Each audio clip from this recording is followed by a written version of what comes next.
let's view the stage, I guess. If I start dancing, they tease me.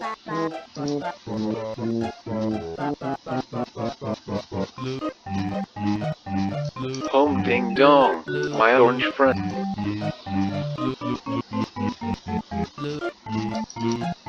I want to go. Cowabunga.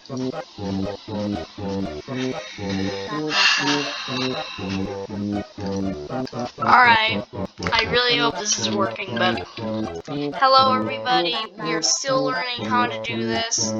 I am so sorry, but today we're getting back into what we were doing. Okay, God bless you, sir. Last video. So, we are now on Saturday. Let's leave the dining area. Oh no, it's the real one. It's still only have an office.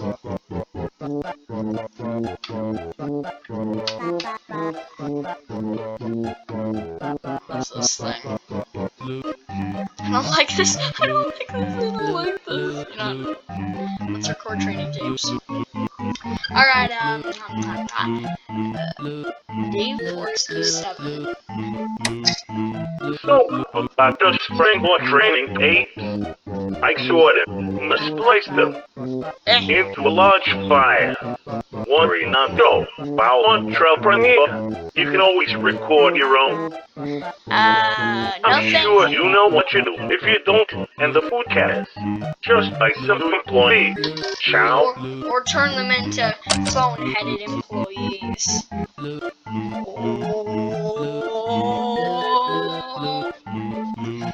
Alright, hello there. Welcome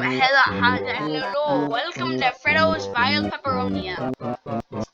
These are training tapes that'll help you not die in a bear suit. Oh dang.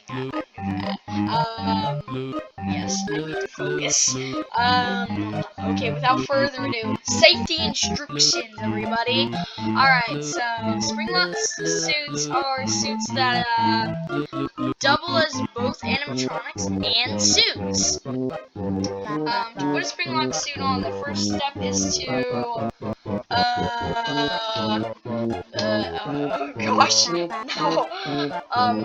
insert a hand crank firmly in the back of the suit. Then you safely enter the suit, checking you're not to touch animatronic parts. What the frick is that third? What is this option?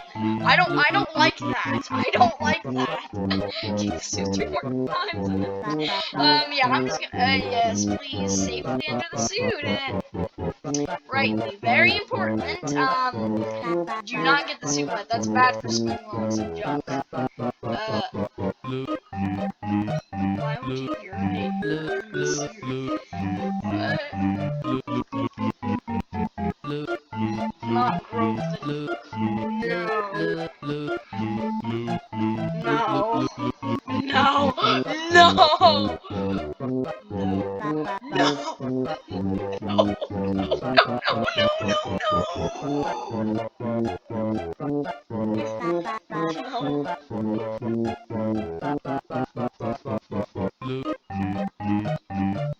Yep, yeah, Nintendo parts will form in your lungs. Okay, now we've recorded a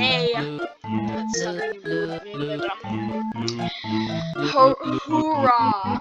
Alright, it's 12:45. Let's leave the suit for.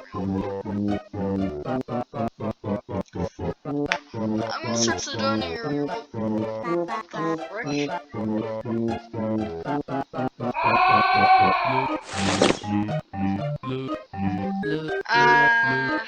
Okay. What's this? Help me. What? Why did I see a dodo bird? Those things are extinct. Help me. I'm gonna search for Bonnie's face in the dumpster, guys. Freddo's wild pepperoni, yeah? I'm gonna search. I am a creep. My microphone fell down. I am so sorry, guys. Search the dumpster again.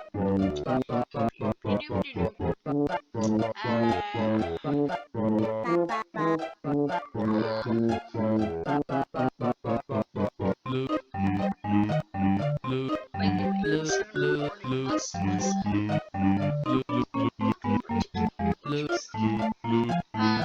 I don't think I can find Bonnie's face just yet, guys. I really hope you can hear me good. Hold on, let me scoot up to my... Do not mind the shaking. I have a very bad setup. I am so sorry, guys. Okay. I want to try and listen to that Bite of 87 recording. What's that all about? Search the safe room. Wait, can I search? What do you get from searching the safe room? Oh yeah, I thought you'd find like a rusty handprint, like in DSaF at Freddy's 2. Well, I'm gonna go to the hallway and go to the office, and maybe listen to some old company logs. Or something. I do want to go to the office and maybe monitor the cameras. I'm not going in the boys' bathroom. I know what's in there. I've played this. Is that a kitty cat? Aw, it's an Easter egg. That is so cute though. I love kitty cats.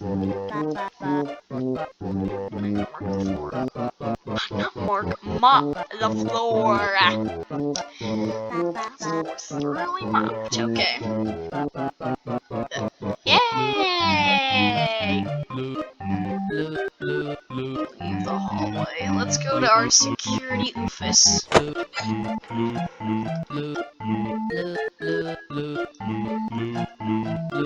Dang it, why did I go to the dining area? Tika says, squawk! Gremlin trademark. It said gremlin.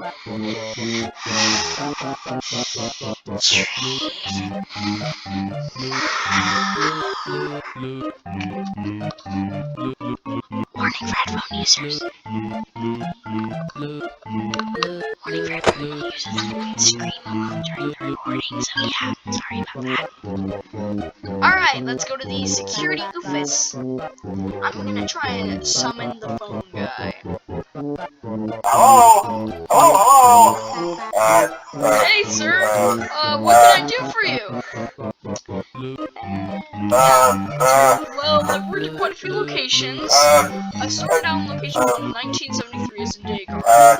Location 1 was on Hurricane, Utah. Typical police joint. After 5 children went missing there, I transferred to location 14, where, last location I worked at was location 32, which I told you about in my first forklift wall. Yeah. After that, I was put on warehouse duty until I unloaded boxes from the factory. Those were immense company. The company's only phone gal that I know of. She's a real sweetheart, you know that? Sorry, went off topic.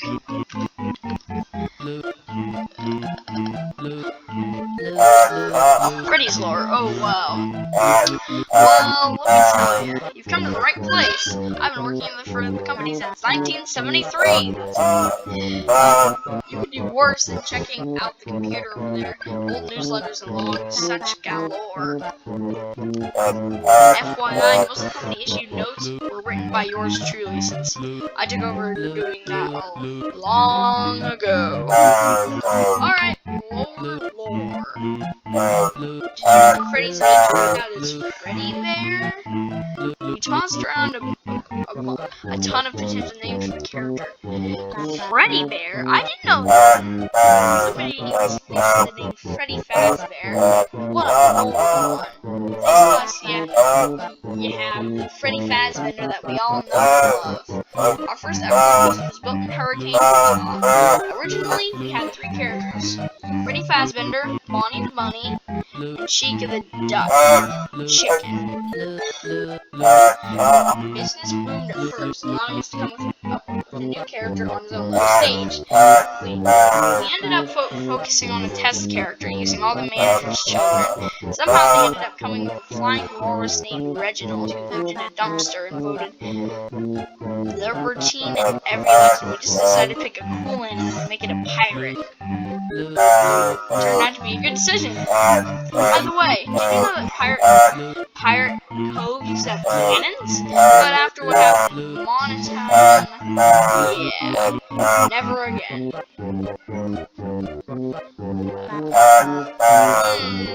Where to begin? Well, I am an employee of yours, firstly.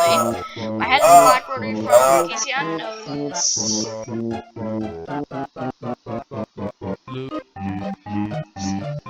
I'm an old model. My model number is 14_01. All phone guys have phone numbers representing the location that they came from, and the number of workers that they've been produced at by that location. I've had a long life with many tricks and turns. I served in a war like a few of the other phone guys. Was never married, never had any kids. Side effect of dying relatively young, I guess. That'll be all, employees. See you later.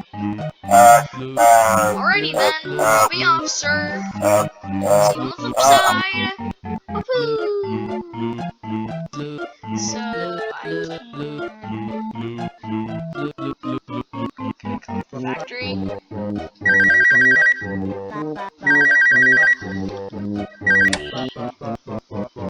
Hello. It's a phone gal. Hello, Acton Robotics front desk. This is Scotty speaking. How can I help you today? Oh no.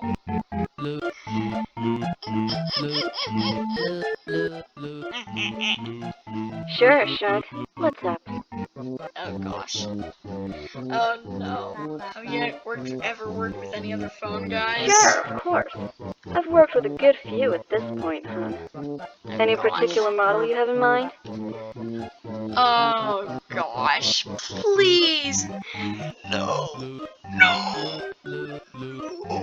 Harry.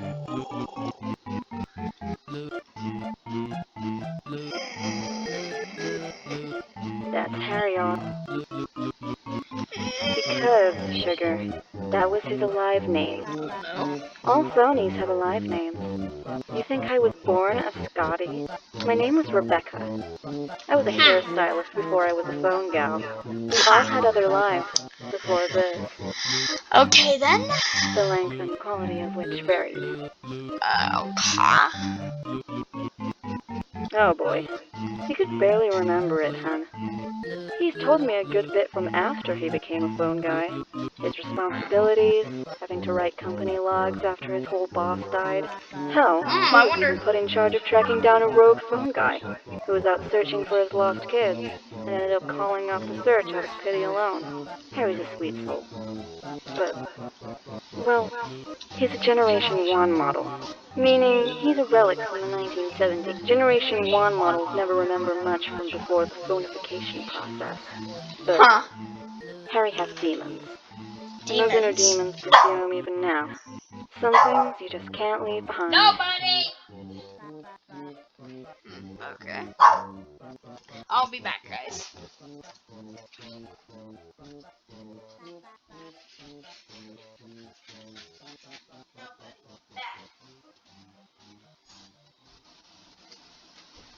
Sorry about that. Now where was I? Oh. Well, this is... Harry was a young man when he had his accident. Hmm. I always found that particularly tragic. He fought in Vietnam, you know. I can only imagine how many death-defying situations he came out of in those jungles. Huh. Only to die in a bear suit. so Yeesh. ridiculous that I feel angry just thinking about it. I sure hope he doesn't feel the same way. Well, I think he It's does, honestly actually. pretty hard to think about. He was still barely old enough to fend for himself, even after he got home from the war. Got a Wow. part-time job at the local Freddy's joint, ended up excelling at his career. He Huh. survived a war and lived a soldier's life. Wow. Order and routine came naturally to him. But then... Well, I needn't gossip. Well, you know, usually in a lot of cases, phone guys tend to remember their past lives and try to find their old families. But in this case, the opposite happened. Huh? When Harry went missing, well, his family came looking for him. They knew where he worked, after all. Okay. Even with his ridiculous phone hat, his mom recognized him instantly. Mother's intuition, I guess. Ran over to him. Harry, we've been worried sick about you. Take that dumb phone hat off and come home. He had no idea who they were. Wow. His mother looked into his eyes, or lack thereof, I suppose, and said his name over and over. He didn't recognize them. He couldn't recognize them. Wow. Harry's manager came in at that point. An older model, a guy named Abel. One of the original 5 managers. A real Wow, that's bastard cool. of a boss. He was the second model of phone guy, and it shows. God, he was barely a human at all. When he died in a shooting, Harry took over writing company logs for Fassbender Entertainment, which is why he ended up at the factory with me, since it's basically Fassbender HQ. Sorry, off topic. Anyway, he kicked them off premises and had them removed by police for harassing his staff. Harry just stood there while his own mother was dragged off premises, calling out to him by name. Harry never really opened up much, while I knew him, as close as we were. He broke down only once, and when he did, he told me that. Huh. I don't think he even really believes that he is Harry, but, well, I think it's a fantasy of his. Huh. The idea that Okay. someone cared enough to come This is look actually for him. pretty deep, guys. Huh. Thank you, Scotty. It's no problem. Do be kind to Harry, won't you? I wouldn't bring any of this up with him, but, well, just show him that you care, I guess. He needs to know that people, you know, care about him, and sorry, I gotta go. Take care, sir. Bye. Huh. Huh. Wait. Do I get to, like, say something else about the guy?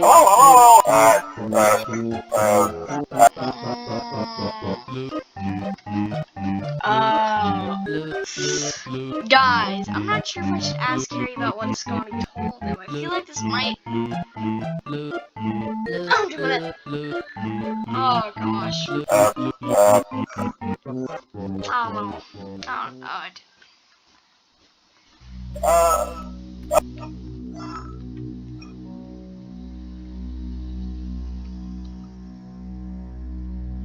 Yep.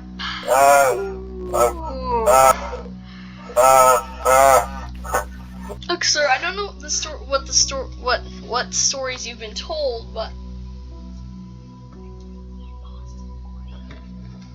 hold on, guys, I'll be back.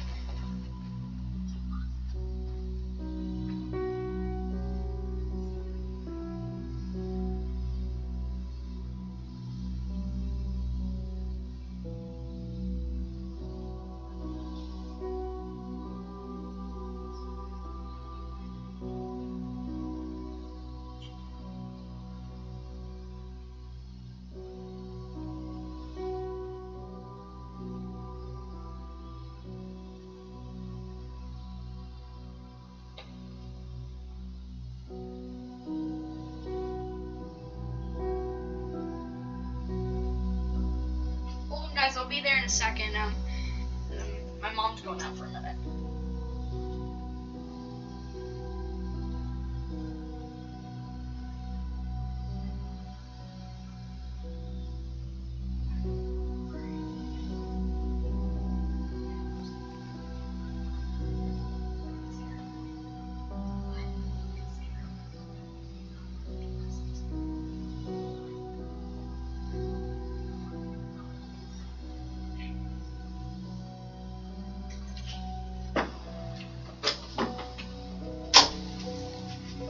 Okay, sorry guys. It's a weeknight and it's time's at 10 o'clock and we're out of Parmesan cheese and we're making spaghetti. And my dad's not home, so I'm gonna have to stay home alone for about 10 minutes. Alright. Look, sir, I don't know what stories you told, but, well, it was Harry has a real ring to it, you know? Imagine introducing yourself as Model 14_00 as if you're nothing but a machine. I mean, the Scotch stick works great until you meet another phony using the same name. Look, we have weird memories and fantasies about other lives and better things. But all I know is when people say Harry, my head turns instinctively. It doesn't turn for Scott. That answered your question. Thank you, Harry.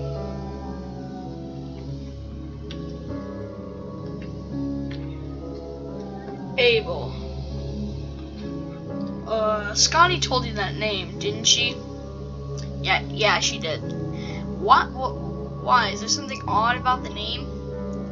Well, it is a common name, yes, but that's not the source of my bewilderment. It's more that you know who Abel was. I mean, he died years ago, and most company personnel split off into two groups after that. People who didn't know Abel, who and therefore couldn't talk about him, and people who knew him as a result, would have rather talk about anyone but Abel. Most people didn't know his alive name since, you know, anyone who knew it was too afraid to say it. He didn't like that. Scotty mentioned that he was a bee of a boss. Yeah, that's putting it lightly. You see, well, back in the beginning, the company was made up of 6 managers, one whom was the owner, the company founder. After his accident, well, sorry, sir, I'm not up to talking about it. Too painful. You'll have to find another phone who's up to that job. Let's just say he isn't with us anymore, and he hasn't been for a very long time. The others, though, well, I was one of the remaining 5 managers. Who were the other 4? Hold on. A picture paints 1,000 words, or so they say. Here we go. That's actually pretty cool. Here we are. Obviously, that's me on the very right. Huh. And the other 4? Those guys look weird, dudes. Well, they're all Scott Cawthon, obviously. You know, I know. You want alive names. The guy on the very left was named Joe. He was someone I grew very close to. He got scrapped years ago after the metal around his spinal cord rusted. Oh no, that's sad. I don't know if you've read The Joy of Creation by Dr. Henry Miller, but metal has a life force, and all life experiences pain. In his final weeks, Joe was burdened with a pain that to this day I can't even conceive of experiencing. Guys, it's a reference to The Joy of Creation. Joe was a clinic, but well, like Carlin used to say, scratch the surface of a clinic and you'll find a disappointed idealist. In case you're curious why phone guys now have swear words hardwired out of their coding, yeah, Joe is the sole reason why. That guy could have taught your average sailors a new swear or two. Abel never liked that. He never liked Joe much at all. Of course, nobody liked Abel. You know, most Generation 1 phone guys can't remember anything about their past lives. Joe saved me, though. I was a first Generation 1 model, and they wiped my memory completely, but he never gave up on me. I had no idea who he was, but he had years of memories worth of me.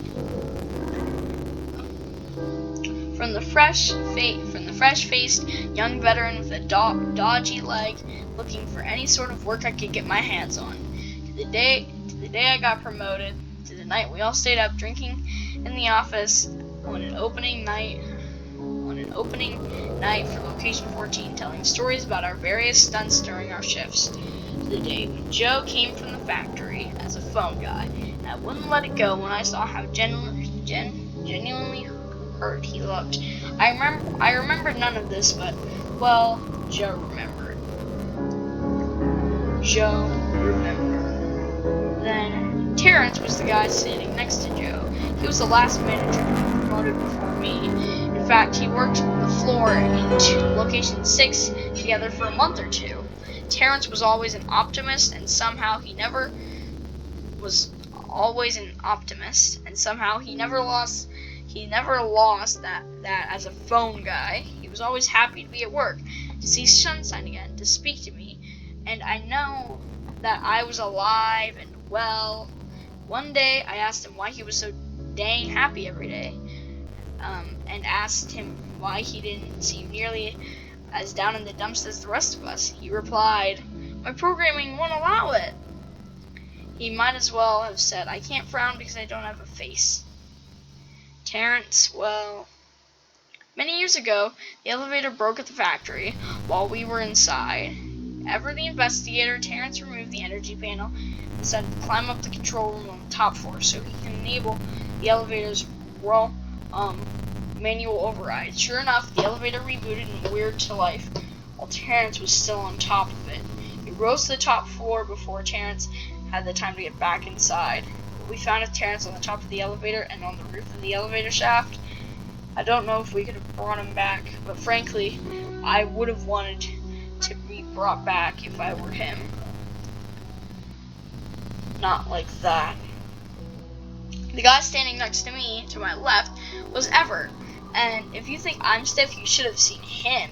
The guy wore a suit long before he became a phony, from what the others told me. I remember the owner had a cookout that summer and invited us. The dress code was summer casual. Everett turned up dead last, and sure enough, he was decked out in formal wear. Joe stood him at the gate. "What do you call that?" Joe asked. Everett and Joe clearly had different opinions on what casual meant. Joe cried out, "You're wearing a full suit to a barbecue. That's not casual wear," which Everett replied, "Nonsense, I'm wearing my waistcoat." I'd never seen Joe belly laugh before that. Everett was a kind soul. Perhaps a little too gentle for his job. Long story short, he tried to clean a dead night guard's remains up, but, well, if you've seen any nature documents, you should know that there's a food chain, and that the guys on the bottom of the food chain should wait till the predators clear off before touching what they've been eating.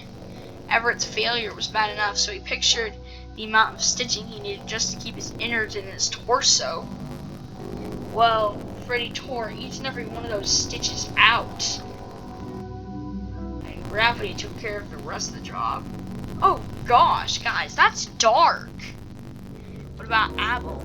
Well, here's the thing. Abel wasn't the second phone guy. Joe was the second. Then Terrence, then Everett, then me. We all suffered various accidents, all Springlock various. I believe, of course, once Abel realized what Springlock suits did to people when they malfunction, he decided that he would simply never wear one. He gave Joe that job once he became the company boss. After Joe's accident, Terrence got the job. After Terrence's accident, that became Everett, which Joe was too thrilled about. And then after Everett's accident, it was my turn. Sure enough, I don't really know what happened next. I have a few pieces of broken memories, mostly screaming, someone clutching my chest, probably Joe. He never admitted that it was him, but if it was anyone, it would have been Joe. I remember nothing much after that. Abel had taken me to the factory. Joe accompanied me on the way, but he wouldn't tell me anything from when I left Freddy's to after the process had been completed. Each of us were a work in progress. A learning experience. Beta test. Joe was the model that taught Abel to hardware swears out of the phone guy AI. Terrence was the model that taught Abel to strip some of the optimism out of the AI. Everett was the model who taught Abel to strip just a smidgen of the stiffness out of the AI. Abel used their personalities as test modules for the AI. But, of course, Abel hated that the others kept contacting their families. Felt that they were less focused on their work that way. So he reworked the AI, called it Generation 1. Decided to strip the old memories out and replace them with what the company wanted me to remember. All of the managers were furious. Rah! I know I may seem like an old fart, but I was the last of the 5, the youngest of the group. I don't think anyone took it as hard as Joe. All of the conversations we had, the memories we shared, my old family, my old life, gone. And while I may not have remembered, Joe remembered. We had a feeling deep down what Joe wanted. The company had broken me. He wanted justice. All because I didn't. Or rather, couldn't. Joe never told me what happened next, but one night after we had a few drinks, Terrence and Everett spilled the beans. Basically, Everett, Terrence, and Joe ganged up on Abel when he got to the factory that one day, dragged him into the production room and closed the door behind them. To the room contained the machine. Joe told him that all of the other company veterans had become phone guys, and that it was time for him to pay his dues, since they all knew he was going to avoid it for the rest of his life. Told him that it was his turn to get his skull shoved into a rotary phone. Joe brandished at a phone, said he'd picked it himself. He told Abel that it'd be his new head. Of course, Abel didn't take it sitting down. Oh no, my skull won't fit inside that thing. It's much too thin. Joe interrupted with, "Don't worry, Abel." Joe locked the door. No, we'll make it fit. I don't feel bad for Abel. You'll live by the sword. You die by the sword, or so they say. I always felt bad for Joe, though. You know, I imagine a lot of people would presume that I feel cheated with what happened to me, but I don't, really. I don't have many memories of my past life, sir. Only what Joe told me. I don't doubt a word of what he said, but... well, Harry was a product of his experiences, his memories. And that was all stripped away, sadly. Dang, this is sad, guys. By and large, I have no clue what I'm missing. And without my memories, I really don't know for sure what this company has taken away from me. It was bad enough for Joe, knowing what the company had taken from him. And then seeing the company take everything away from me, he had the burden of awareness. I don't remember my past life, but Joe sure did. And every time he thought about the memories we shared and the life I lost out on, all he saw was red. Joe remembered. Dang, that was hold on, guys, I'll be back.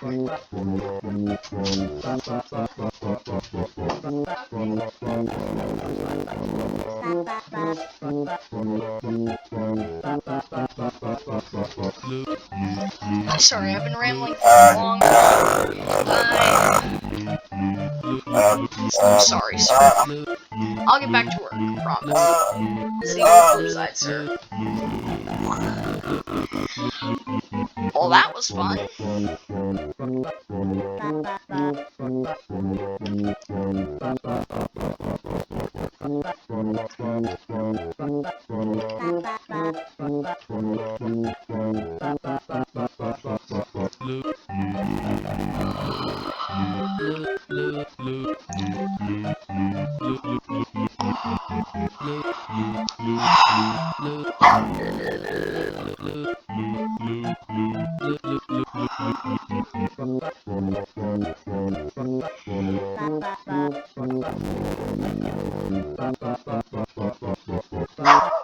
Nobody.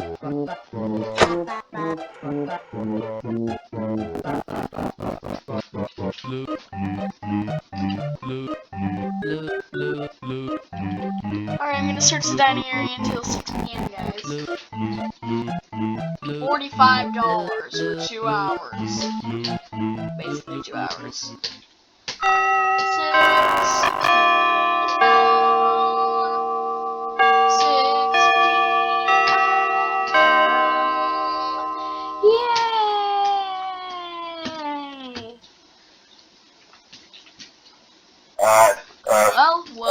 6 Well, 6 p.m. So, let's have it. I'm not going to unzip my pants. What exactly?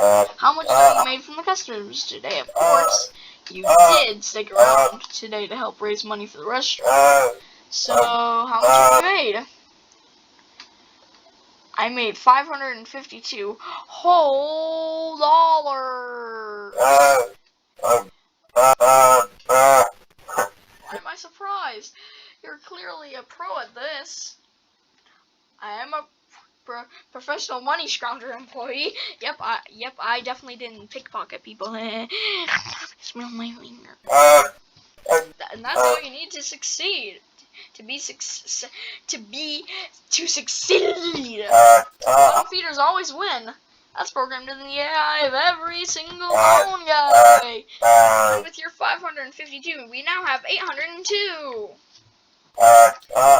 Okay, here, sir. Here's what we made today, minus copying and deductions. Well, good night. See you on the flip side, sir. Woohoo. Yep, it was. Today brought you right back in glory days, late afternoons, went over in sweaty bear suit. Time with Dave. I remember this. Ow, ow, ow, ow, ow, ow. At least it only didn't say goodnight to Freddy's. Okay, tomorrow is another day.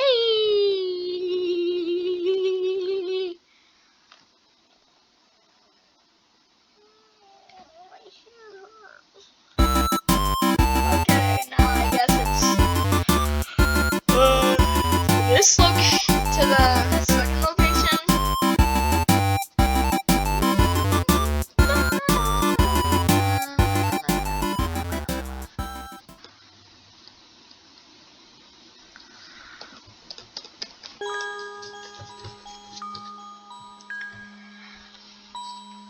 Finally.